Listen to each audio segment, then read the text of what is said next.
Rob, udah siap gening? Iyalah, kalau sholat nomor satu.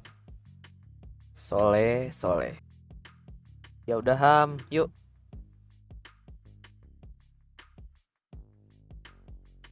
Itu bukan masjidnya.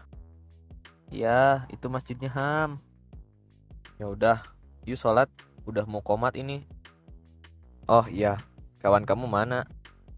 Biasanya nanti udah selesai sholat, dia baru datang Ham. Oh, ya udah. Nah, sekarang kita tunggu di belakang kantin itu. Ya udah, yuk.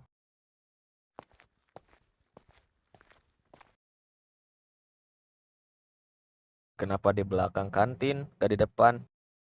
Ya karena di belakang sepi Ham, jadi gak ada yang ganggu. Oh ya Ham, besok kan libur Ham. Iya, kenapa? Kan aku libur. Jadinya kita main besok Ham. Oke, Assalamualaikum. Waalaikumsalam. Waalaikumsalam.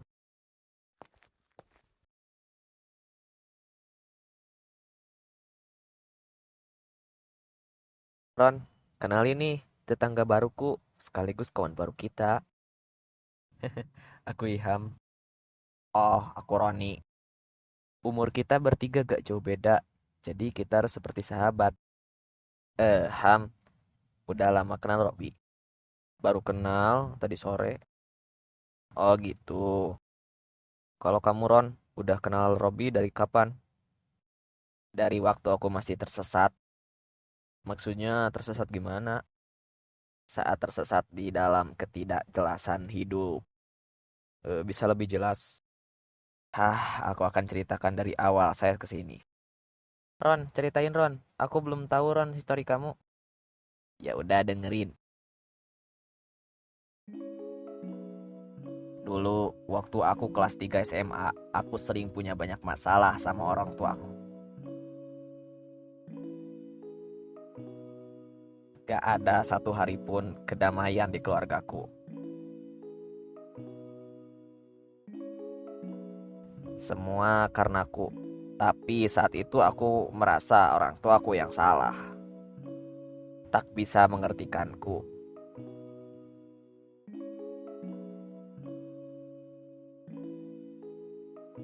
Di akhir saya sekolah, aku memutuskan langsung pergi dari rumah. Orang tuaku seakan tak peduli sama aku. Aku memutuskan untuk tak akan pulang lagi ke rumah saat itu. Aku mulai bingung saat aku pertama kali ke sini. Tak apa yang harus aku cari, harus aku awali, ataupun harus aku pikirkan pertama kali. Di sana aku berada di titik di mana paling rendah dalam hidupku. Dan aku langsung mencari pekerjaan. Entah apa yang memberiku jalan. Aku pun ditawarkan untuk berjualan. Lebih tepatnya pedagang asongan di dekat terminal. Semuanya berjalan dengan baik. Hingga suatu saat aku menjadi sorotan para preman. Seolah-olah aku yang belum disasarkan mereka. Mereka menghampiriku dan berkata, "Kamu sudah berjualan di daerahku dan kamu juga sudah berada di sini beberapa hari belakangan ini. Tapi kamu tidak membayar iuran." Lalu dia memukul perutku hingga aku mual. Aku berkata, "Apa masalahnya? Kamu tidak membayar iuran," katanya. Aku memutuskan untuk membayar iurannya setiap hari. Hingga saat suatu hari, jualanku tidak ada yang terjual. Tapi iuran harus masih bayar. Aku geram, mereka tidak bisa mengertikan keadaanku. Aku memutuskan untuk melawannya semua. Saat itu hanya ada 3 orang yang sedang narik iuran. Aku geser salah satu dari 3 orang itu. Di sana aku bilang kepada mereka bertiga, jangan pernah menarik iuran keamanan lagi jika kalian tidak mampu menjaga keamanan. Mereka lalu bicara, apa masalahnya? Aku ceritakan yang sesungguhnya. Ada salah satu pedagang, kecurian uang hasil jualannya. Dan juga aku bilang, kelompokmu tak ada yang bergerak satupun. Jadinya aku harus menghentikan semua kegiatan kalian.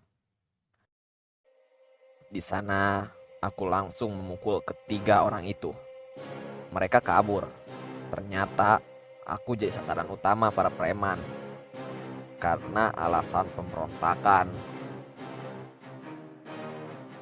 Di saat itu juga aku melawan dan menghabisi semua preman yang ada, termasuk ketuanya.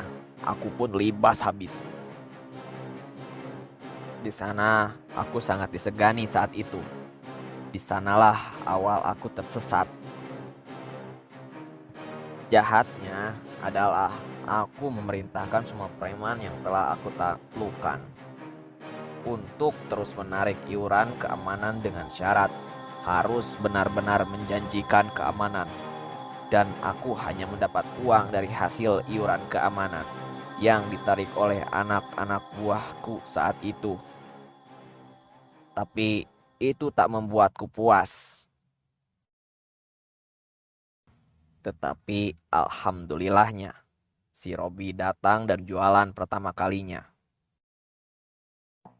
Di sana aku dan Robi bicara tentang kamu harus bayar iuran keamanan setiap hari, kataku ke Robi. Dan di sanalah pula Robi mengatakan kata yang membuatku pensiun. Rob, katakan Rob, kata-kata itu Rob. Kini kata-katanya, memangnya kalau aku membayar iuran keamanan, aku terjamin keamanannya? Dan apakah jika Tuhan menghendaki aku untuk mendapat musibah, dengan cara yang melibatkan kalian tentang keamanan, akan merubah takdir yang ditetapkan Tuhan? Gitu. Enggak. Ada satu kata lagi Rob yang ketinggalan. Oh iya, katanya adalah, jika keamanan yang dijanjikan itu ternyata tidak ditepati, emangnya mau bertanggung jawab kamu atas semua dosa yang muncul dari harta dan kata janji yang kamu terus janjikan kepada pedagang? Wih, keren. Terus, kamu Ron, apa yang kamu lakukan setelah itu? Aku di situ langsung memilih untuk berhenti dan pensiun. Sekarang si Roni sudah jadi legenda. Pedagang-pedagang tahu kok Ham ceritanya. Udah mau Isya ini. Kita siap-siap sholat Isya. Setelah itu kita pulang. Enggak mamikan ini. Enggak dulu Ham. Minggu depan aja.